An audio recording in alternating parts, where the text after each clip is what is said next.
this is Petrie, and today I'm having another Barefoot conversation. I do like to chat at the Barefoot Sanctuary, and I'm joined by a dear friend who I met a few years ago and we've become really good friends, Alisoun Mackenzie. Alisoun is known as the compassionate business mentor, and her reputation was sort of floating in all over the place towards me, and we met finally here at a yoga class. And Alisoun has helped thousands and thousands of people run their businesses, but also tying in with helping social causes. It's a very, very dear to her heart, and so following her heart is a massive part of how she runs her business. She's also the author of this lovely book covered in sticky tapes called Heartitude.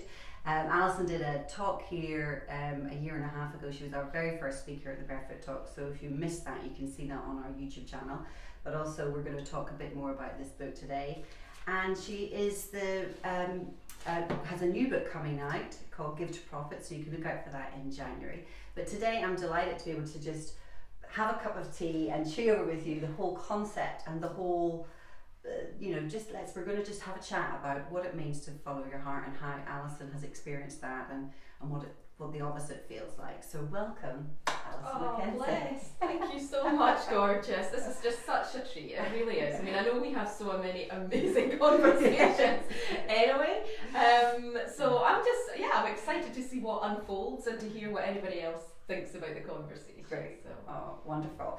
So the one of the first things that has strikes me and has struck me about you is that you have, very determinedly changed your whole life by sort of following your heart.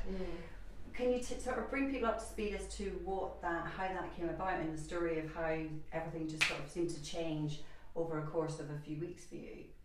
Yeah, I mean, I guess it started, it's been in stops and starts all the way through my life, I think. Actually, certainly as an adult, in my adult life. Because for the first few years of working until about the age of 24, I was in banking and then the investment industry, so I was a stockbroker. But never really felt I fitted. It was something that I did because I felt there were other expectations on me.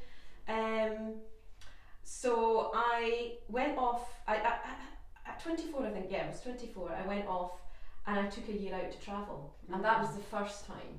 It was just like, I really want to go travelling. And so at I suppose a very simplistic level, it was just saying, well, what do I want to do? And at that point I was 24, I've had enough of this working lark. How do people do this all their lives? There's more to life than this. And of course now I know, we've had conversations about this, that a lot of that was because I was doing what I considered work, which was hard work, and it wasn't something aligned to me. So the first time I really became aware of what I loved and the things I loved doing was definitely in that year I had away travelling. Because every day the biggest decision was just, what do I want to do today? Do I want to stay here or do I want to move on? And I was backpacking and I literally was just adopting that approach the whole way through the year, and it was great. So that was wonderful, and then for various different reasons and a few more trips, I did end up back in the investment world again. And I'd worked out jobs that I quite liked, but it still wasn't me. You know what I mean? And then I got the chance of redundancy and thought, right, what am I going to do? And I'd gone along to a personal development workshop with one of the other people that's spoken here, Dawn Breslin. And she was standing up there, and it was the first time I'd ever heard somebody say that if you change your thoughts, you'll change your life. And I was like, really? Seriously? I can control what's going on in here? Really? Can I control it? There was that conversation going on. And I was like, God, what is that all about? But I knew by the end of it, and I said to her at one point, it was a brilliant workshop where it was just like really creative, we're doing all sorts of things, and I said to her at the end, I just want to do what you're doing. This is fabulous. There's people doing that and earning money from it. Hey, that just looks like so much fun. And when I was a little girl, I don't know if you had, because I know you're from Ireland. Did you have the TV programme, Why Don't You? Oh yeah, love that. As a child, for anyone else that's of our age, there was a brilliant TV show called Why Don't You? Just turn off the TV and go do something else more interesting instead. And you also watch the TV. Yeah, and I would watch the TV and watch them make things and do things. And I always wanted to be a Why Don't You presenter when I think back to what I wanted to do as a child. Yeah. And so I just saw Dawn being the Why Don't You presenter. So I want to do that. And before I'd finished work, she'd started running training academies for people to train on her work. Yeah. And so she phoned me and said, do you want to train? And I said, yes, absolutely.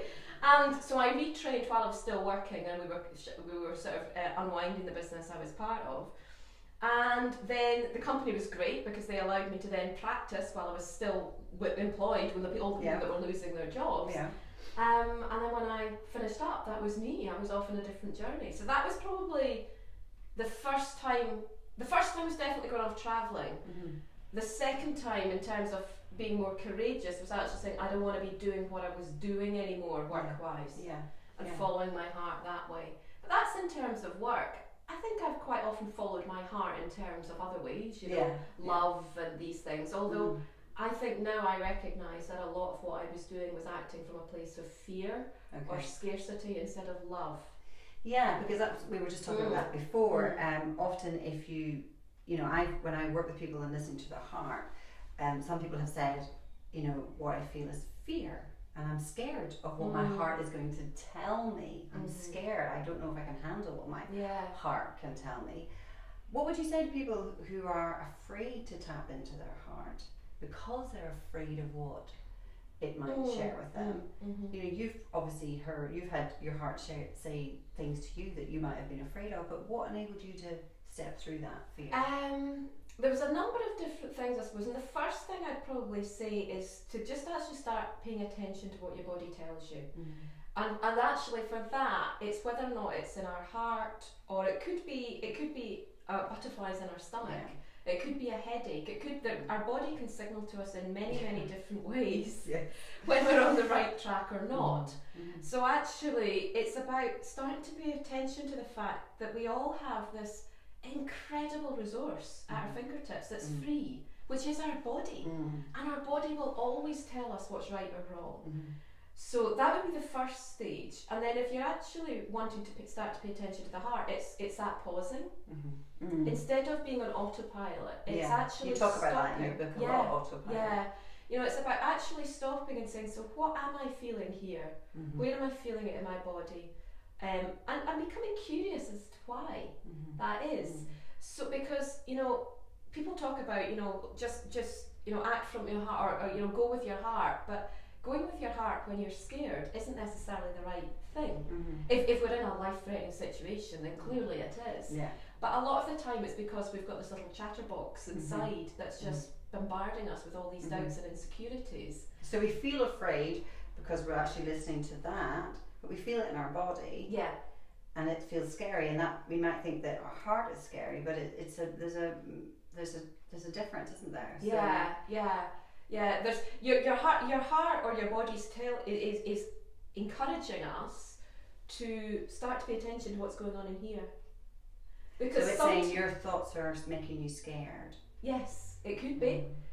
It could be saying it's your thoughts. Other times it could be, I don't like this, I don't know why, but I just don't like this person or this situation. There's something I want you to be wary of here. And even when it's wary of, that could be because we've had a negative experience in our past which was threatening.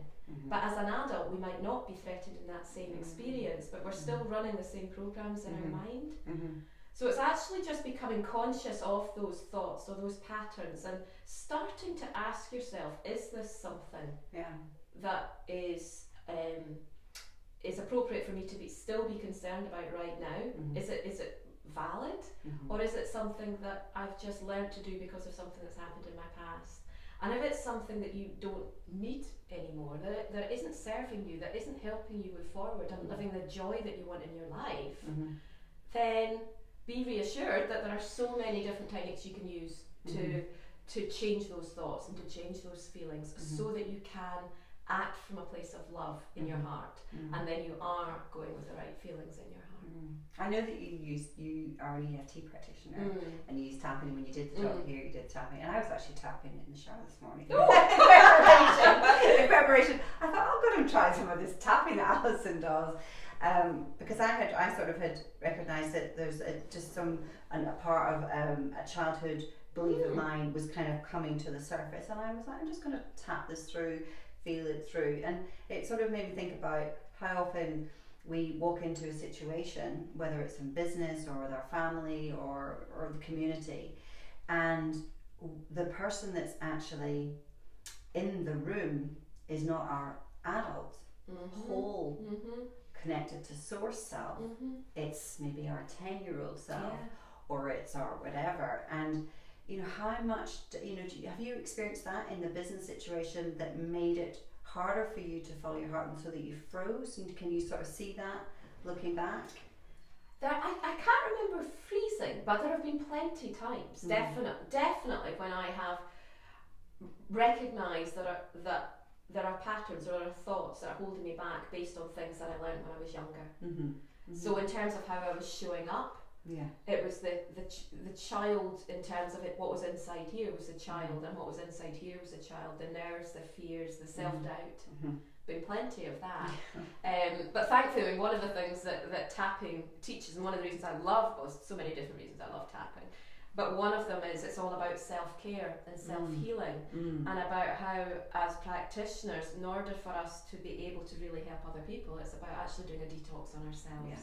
And it's not saying you ever become perfect, because actually there is no such person that doesn't have any insecurities or doubts or limitations or triggers. They're not human. It's just it's not human. It's not human, because even if you were to clear them, which I can't imagine anybody would, you'd start to build them again with other experiences. There's always different things that will trigger. Which is all part of the wonderful experience of being human. Exactly, that is what being human is about. We actually are hardwired for this. We are designed to break through our limiting beliefs again and again and again. Totally. And so it's just about recognising that when something comes up, you can tap on it to either release it, get past it, or sometimes even if you have this thought or this feeling and you don't know what it's about, you can tap on it and say, even though I don't know what this is about, I'm feeling it, and see what happens. And I just love tapping. So going back to, I want to talk about your book a bit. You have done a huge amount of work with Rwanda after your redundancy happened. You had the opportunity to go to, I mean, again, I think, do you think in the process of saying, I'm going to go with this, and the excitement that you tapped into in your redundancy triggered a whole host of realities that were as if you'd sat in, oh my God, I've been made redundant, what the hell am I going to do? And you were looking in the paper for a job the next day, that email from Laurie wouldn't have come in saying, do you want to go to Rwanda? Do you think that because you tapped into excitement, it spiraled a whole... It spiraled a different... Well, for me, it was actually a gap of about 5 years between the two. Oh, okay. Yeah, so there was a 5 years between the two, because I took redundancy and then I went into the self-development world. And built up, it was a sort of the full-time training consultancy. So if I put it into that context, no, actually, I'll go the other way. I'll bring it forward.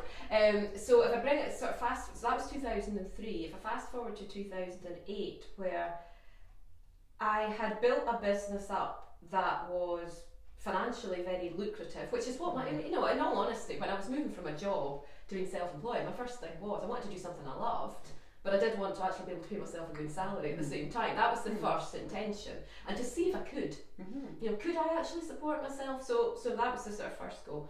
But then I found I'd built up a business which had brought me joy, but I was working too many hours. It didn't give me the lifestyle I wanted, and so I decided to walk away from a large contract, training consultancy contract,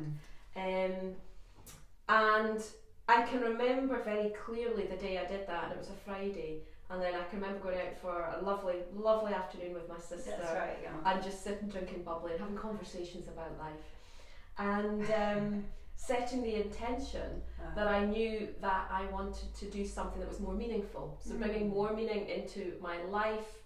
I hadn't actually even thought at that point my business, I wasn't really even thinking that way. I was just thinking, I just want to do something that's more meaningful. I want to make a difference. I've always felt or used to feel helpless whenever I saw natural disasters or wars, that I almost that I wasn't worthy, because I couldn't go over and help these poor people. So I knew I wanted to do something to help from a humanitarian perspective. I wanted to use my skills so I didn't feel quite so useless. I wanted to do something with children, because I would love to have had children, but I haven't for whatever reason. And I also love travelling, so I thought, right, let's set the intention. So coming back to what you said a moment ago, it wasn't necessarily excitement I felt, but I had absolute clarity. Wow. I had absolute clarity that I don't want that anymore, and this is specifics of what I'm looking for. And I was in that energy of curiosity, probably. It was more, these are my intentions, I'm going to set them, and let's see what happens. Because when I do that, miracles tend to happen. Well, it's like any, I think when you're sure about what you really want, it's incredible. It's just once you, like I say about my children, when they want something, they'll just, all they have to do is make their mind up that that's what they really want, and they steer that ship very focused. And I can relate to that as a young person. It's like, the confusion would be the not knowing, the not believing, and then maybe a few things click into place and you just have that 100% certainty. The desire is bigger than the fear, or the desire outgrows it, and it's like, and you just release some beliefs as well. Again, in the process then of walking away from a lucrative business opportunity, you must have been, that in itself is a very empowering thing, because you're not so letting, liberated. It was just like, oh thank God, I can choose here. Because you obviously have proved yourself. I can make money. I can do it, but I don't have to do it in a way that doesn't make me happy. Wow. And what had made me happy originally, it changes, because we do as people, of course, absolutely. And also I'd had 5 years of doing even more personal development and digging deeper and deeper and deeper into here. So, I think one of the things I'd encourage in anybody watching this who's at the start of their journey is, don't feel you have to do it all at once. Just start paying attention to the little signals about what would bring more joy into every day, and build upon that, and don't make it a big thing. Well, this ties in really well with your experience not that long ago with I'm going to call him the man on the train track. And that has changed things exponentially for you, hasn't it? So in terms of the whole conversation, and in terms of the belief of why you're on this planet, or your self-worth, tell us about that, how that now has been, what it was like before, and now what has changed. So this was just beginning of this year, 2016, and built up another business again. She's good at doing that. Built up another business again, which has been it's been the most phenomenal journey, and again quite a number of more years of self, a lot of self growth in there as well, and writing my book, and of course one of the things I talk about in my book is all about that we are more likely to be happy, successful, and cope with life's challenges when we align our head and our heart to our greater sense of purpose and being, spirituality, whatever you want to call that, and then you align your actions to that. So it's about the alignment of your head, heart, and actions to whatever gives your life greater meaning. And I thought I had that, and in a lot of ways I did, and most of the time I was pretty resilient. Most of the time I was happy and enjoying myself, but I was working too many hours. So I definitely was working too many hours. And the belief behind the working too many hours was, no, that's a good one, Bernie. What was the belief? There were probably a few. There was probably, I think looking back, there was probably something still around proving myself. And also worthiness being still wrapped up in money. Still having that an association that my worth was still valued financially. So those were probably the two. But I mean, I thought generally I was okay. I just needed to work fewer hours. Other than that, I thought I'd got what it was like about self-worth. I'm done. I thought I was all right. I knew I had other issues. There's still other stuff that's going to bubble up. I'd been working in Stirling, and my client had dropped me off at Bridge of Allen Station, which was actually just last week, bizarrely, that's been I haven't been back since this incident happened there at the beginning of the year. And it was pouring with rain, and I remember being on the platform and speaking to somebody on the phone, and they had a big shelter, and this guy came in, and he was literally bouncing off bouncing off the sides, and there was 2 or 3 other people in the shelter, and I was thinking, well, I want to carry on my conversation, but also at that stage I really wasn't sure where this guy was going in terms of, was he drunk, was he going to get aggressive. It was that sort of almost that primal, I need to protect myself, but I also need to get a little bit of peace, that initially had me walk out in the rain along the platform to a smaller shelter so I could finish off my conversation in peace. So it was all about me. I mean, that's what it was. It was all about me at that stage. So then I am in my little shelter having my conversation. And I finished the conversation, and as I look up, this guy's now walking towards me. And I'm thinking, and I'm still thinking, shit, I really don't want to be left at the edge of a platform with a guy that appears to be a little bit imbalanced, and I mean, I just didn't know where it was going. I felt threatened. Yeah, I did. I felt threatened, and so I walked away. And I thought, right, what I could do is just walk back up the platform to where the others are. And that's actually all I thought, because I wasn't expecting anything else at that point.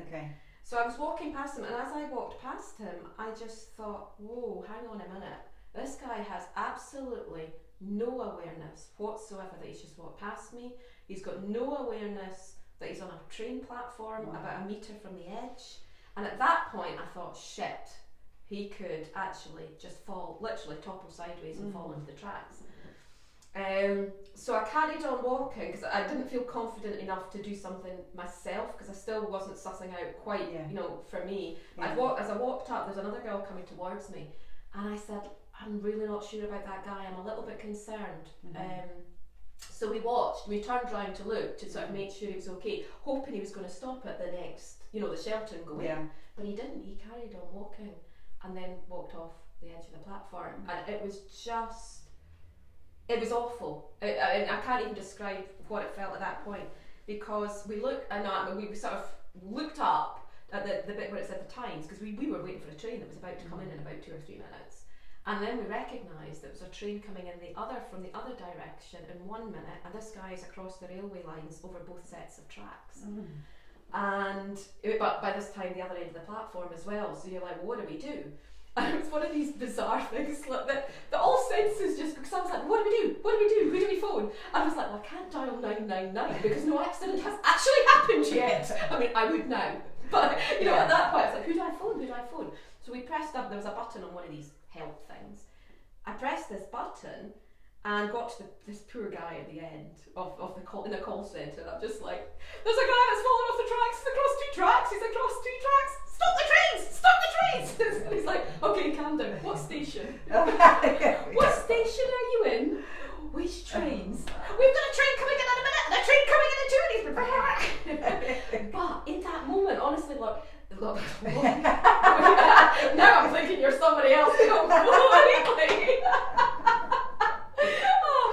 But in that moment, this little voice was still going off inside, going, he's going to think you're a hysterical female. And this other voice was going, get over it, this is the time to be a hysterical female. It's okay, be the hysterical female. And it doesn't matter. But to cut the long story short, for everything else that happened that day, we did manage to, one of the trains came in, he wasn't hit, he'd rolled out the way, we managed to stop the other train. And we got him on the train to take him along to the next station, where the transport police were going to sort of look after him. And everybody in the rail authority was just fantastic. And as he got off the train, he sort of pushed the transport police off him. Not aggressively, he just sort of pushed them out the way a little bit, and he turned and walked towards me, and he just mouthed, thank you. And that was what I can feel it in my eyes now. That was for me just the life-changing moment, and that was what I will never ever forget in my life, because for me, it was almost as if he gave me permission to be alive. It was almost as if he was saying to me, or that what I took from it was, you may not have your own children, but you were born into this planet to do something else, and you don't have to justify who you are anymore, you just are. And it's okay to be an hysterical female. And it's okay to be that hysterical female because you saved my life. Yeah. You know, you let that out, so it's okay to be. Yes, it's whatever okay you need to be. Yeah, it's okay to be. And I mean, I think I was probably in shock for the next few hours. Probably, I would think actually even for the next couple of days. And then I began to notice I just felt different inside. So for years I've been talking about having far more, a much deeper sense of contentment and peace. Yeah. But this is just at a whole other level. Yeah. I absolutely now know that no matter what happens in life, I just don't seem to have fears. I feel I can cope better. Things do not affect me in the same way anymore, because I know that you being here is enough. Yeah, and in whatever way I show up, I've known that intellectually, that's okay. Yeah. And I've been pretty good at not taking other things on, but this just feels very, very different. Oh, it's wonderful. And the fact that you being you that day is what caused his life to be saved, rather than you thinking, how should I behave in this situation, or what are they going to think, or even actually if you had whatever, if you hadn't in that moment listened to that thing in your that feeling that you got about he's not aware, you wouldn't have been on that. That's right. If I had been distracted with what was going on for me personally, we all wander around in our own life, in our own lives. What he was doing, which is what he was doing. The story. And if I'd been totally consumed in something else or on my mobile, I would have had no awareness to that. But it's one of the things that I've really, it's one of the huge gifts and blessings I got from the stuff I do in Rwanda, is about how when we tap into our heart and when we connect with people at a heart level, that's when we can, you've got that sensory awareness much more, and actually, we've got so much more ability to connect properly. Yeah, because you're actually tapping into the matrix of the truth, aren't you? And that's where, I think as a little girl I always wanted to have a fairy godmother or somebody that would just tell me what to do and lead, like Dorothy. You want that person to lead you all the way and take you to the magical land.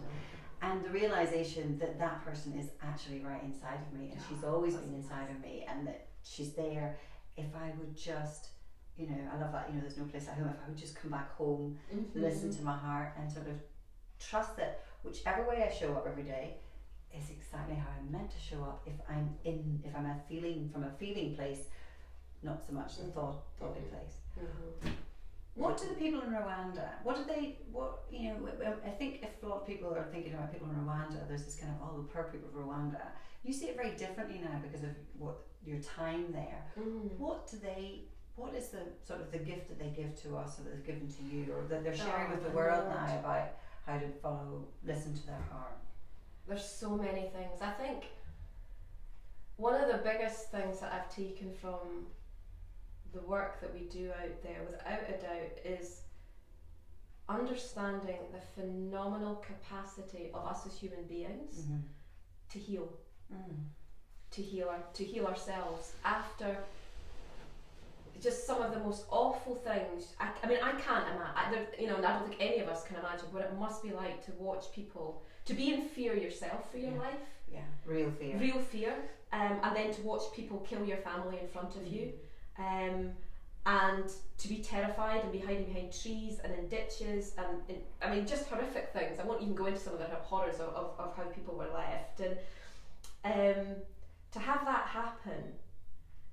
We look at what we've got going on in the world. You have terrorism everywhere, and while there's of course, as somebody who lives in a country where we don't have a lot of attacks currently going on. You look at, and it can be easy to judge those people, but actually they're coming from the same place as emotionally, potentially, as the kids that we're looking at, supported, they're not kids anymore, the young people, the genocide survivors we work with in Rwanda, because they're fighting for a cause, and none of us know what it would be like if we've had everything around us destroyed and how we would react at all. People are all coming from a cause that feels very strong to them, and it's because of a real pain that they've gone through. Because of the pain. Yeah. So what we're looking to do in Rwanda is, in the same way, you could take those feelings of fear, anger, resentment, hate, and it can become terrorism, or you can work with people with those feelings, and you can help them heal, help them eliminate those feelings and replace them with love in their heart. And that's what we do. We teach them how to get past the trauma. So and when I say trauma, it's things like so they can even sleep. So they're not seeing the memories, the flashbacks, and everything that brings in, the way that disrupts life. But you help them heal, so they come back into a place of love, kindness, and compassion in their heart. And for some people, it's actually being able to go over to the people that have killed their families and say, I forgive you. Now, I don't know if I could do that, but I've seen it. And I hope I could. So you know it's possible. I know it's possible. And that's what it really taught me, was the power we have to get past some of the most horrendous things that happen. And I say I've learned that from the people I've interacted with in Rwanda. Obviously, there's an awful lot of that country is still highly traumatised. But then so is the majority of an awful lot of populations all around the world. So it's definitely the people that I've worked with. But the way they ooze love is beyond anything I've ever seen. And they are just, there's a gentleness that was there anyway, even when they were, had the trauma symptoms going on and were struggling. There was a generosity, there was a love, there was a gratitude.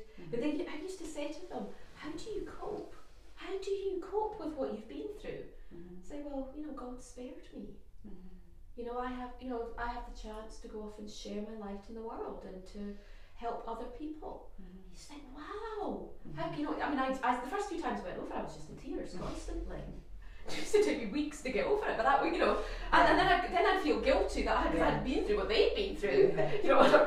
But it's definitely the power, the capacity we all have as human beings to heal. And it taught me that anything, really quite honestly, anything that I've gone through in my life is not a patch on that. So I just need to get over it. There's things I can do to change it all and put myself in a better place. And I hope that through the work that I do, that other people have that, get that inspiration. I guess that one of the things as well is that if you say you were in Rwanda and that you were in pieces, they wouldn't have been distraught that you were in pieces. They probably were. Did they hold the space and sort of? Oh yeah, they completely. And so they're not afraid for our reaction to. No, and that's what's amazing. It was phenomenal, and actually it's the first time I've thought about that, Bernie, because they just turn up. They just turn up, and one of the joys, and it's in some ways it is part of the tragedy of what happened. But when we went back. Or when I went back the second time and they're there at the airport meeting, they're like, you came back. You came back. And it's like it's a surprise. And almost every time we made the journey up the mountain, which was just hell. Going up and down this mountain road, narrow tracks with these big drops, it was terrifying. And every time we got up, it was just like, oh, you're here, we're so grateful you're here and you made it up the mountain safely. We were like, so are we. But we'd say that bit insider to each other. But they were genuinely just so grateful that we were there, that we were showing up, and they just were. They would just say what they thought. They weren't scared of saying things to us. And part of that, without doubt, is because Laurie is phenomenal at holding the space and creating that good space, and making it a safe place to share what we feel, because it's only when we can acknowledge what we honestly feel, acknowledge it to ourselves, and then when we have the courage to share it with others, that we can start to heal. And translate that behaviour into a boardroom or in a company ethos. Oh my Lord. Or in any institution here where we're kind of so in our heads. Well, it is. I think I'd said to you, I was doing some training last week, and there was all sorts of fears playing out there, because it was around a lot of this stuff, and about having conscious awareness about the part we're playing in every situation that we experience. And it's not saying we're wholly responsible for everything that's happening to us, not at all, but it's about recognising that we do have a choice in terms of how we respond to a situation, Yeah. other than those moments of critical shock and grief. You know, there are times when we don't and it becomes automatic, but you know, for a lot of the everyday challenges, we do have we have the ability to choose how we respond if we stop and question what we're doing. And no, I mean, I was doing some training last week, and you know, most people were, whether or not they necessarily agreed with all I was saying, or found it more challenging, they were acknowledging, they were listening, they were paying attention to themselves. Okay. But I mean, there was one person who was definitely acting from a place of fear, because they were just unsure how they could, they just were unsure how they could come into that. So the way they turned up was being defensive and being angry and being aggressive. And that is, whenever we see those behaviours, to me those are signals that somebody is just not unhappy inside and they don't know how to activate the other choices. And that's so empowering for someone to be in a room with someone else who's not going, you're an angry, defensive asshole. It's like you're able to see this person is clearly lots of fears. They are exhibiting that behaviour, but that's not who they really are. No, and it's respecting that there's something else that's triggering, but it definitely isn't who they are. And yet I remember working in workplaces, I did it. Yeah, we all. I used to measure people on their behaviours. And it's just thinking, well, no, actually, that is just a behaviour in this moment. None of us know what's going on for somebody at home that could be triggering stuff. There's so many different reasons. We've all had times when we've, I aim to live my life from a place of love, grace, compassion. There are times when I am short with people. There are times when I react. I don't intend to, and I usually catch myself and have a little chat with myself. But I'm saying I have a chat. I'm not beating myself up. Not anymore. It's much more. No, I did the best I could. And let's just see what I could do differently and move on and forgive myself and forgive myself and forgive other people if I feel I need to do that. But certainly, it's forgiving. It's a massive part of this process. Oh, completely agree. I remember when I had the shift that happened to me in 2010, and I had this incredible peaceful feeling inside, and I kind of knew that I was a being of light, something I'd never conceived before.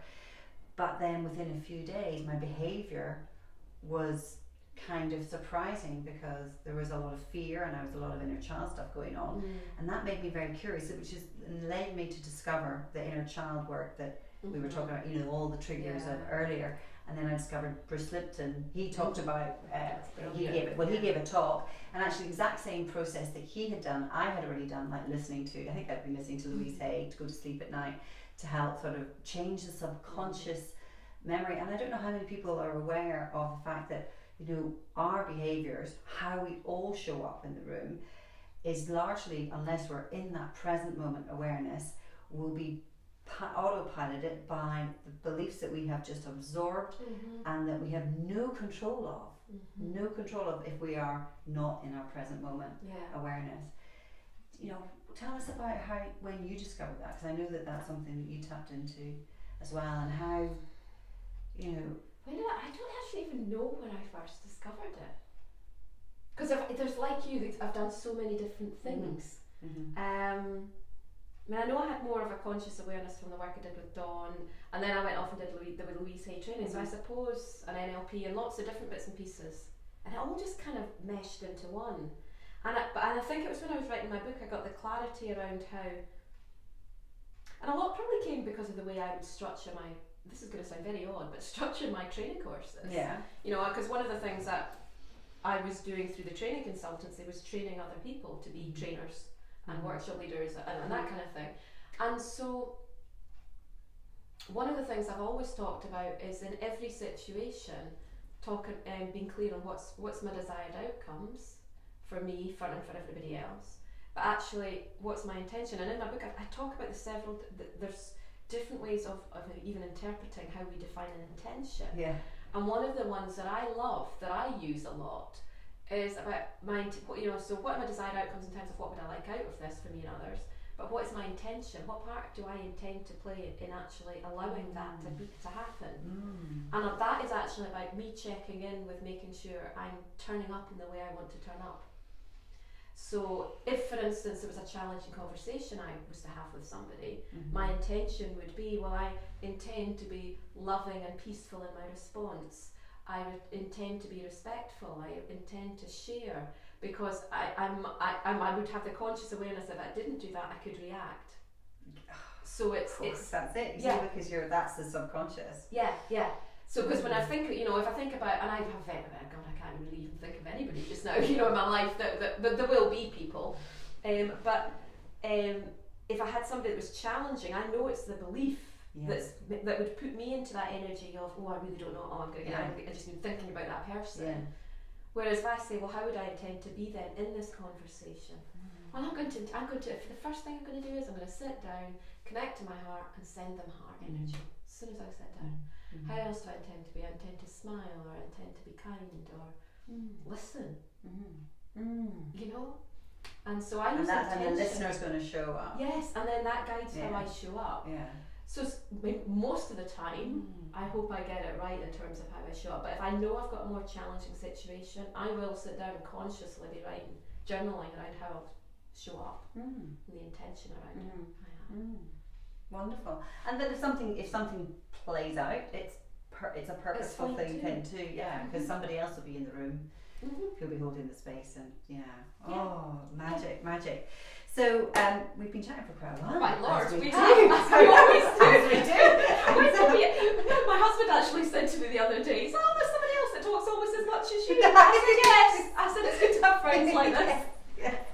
So I would highly recommend that you tap into Alisoun's book, and I think it's a real reassurance that that you're shining the flag to show you can build a business, you can take control of your thoughts, and that things don't have to be that way. And I know a lot of people, maybe some people watching will be thinking, well, that's all right for you because you're there, but it wasn't always that way for you. And you've had to learn it. And you've had to make decisions that maybe were scary, but actually there's a point where you'll do it until you can't do it any longer, and then it's going to be whatever. So I think the thing is, we're all going to follow our hearts regardless. It's just going to happen. It just will be a bumpier ride or a smoother ride depending on it's whether or not we're paying attention to the fear in our hearts, and that's leading us our love. And the more we can tap into love, the more joyful our experience of life will be, even the ups and downs that happen. And the more of the more we can show up in a more loving way with others, and have more of an impact in the world. Wonderful. Wow. Thank you, sweetheart. So great news, we can heal ourselves. We can tune into our heart, and we can choose how we want to show up. We definitely can. We definitely can. Thank you so much. It's been awesome. It's been brilliant. And thanks to anybody who is watching this and has watched it to the end. And I'll put up the link for Alisoun's wonderful book, Heartitude. It really is fantastic. And her other book coming out, Give to Profit, is going to be a wonderful for anybody wanting to just get guidance on how they can live their life by creating good, other things for other people it's like a win-win situation. That book's going to be I can't wait to read it. And Alisoun can be found on alisoun.com. So I'll put the link up to that. And there's a lot going on. This woman is now living in East Lothian. She's, anyone in East Lothian that has a business that wants to tap into her can do so easily. And it's been great talking with you again. Thank you for listening, and I'll see you another time. This is Petrie, joined by Alisoun Mackenzie.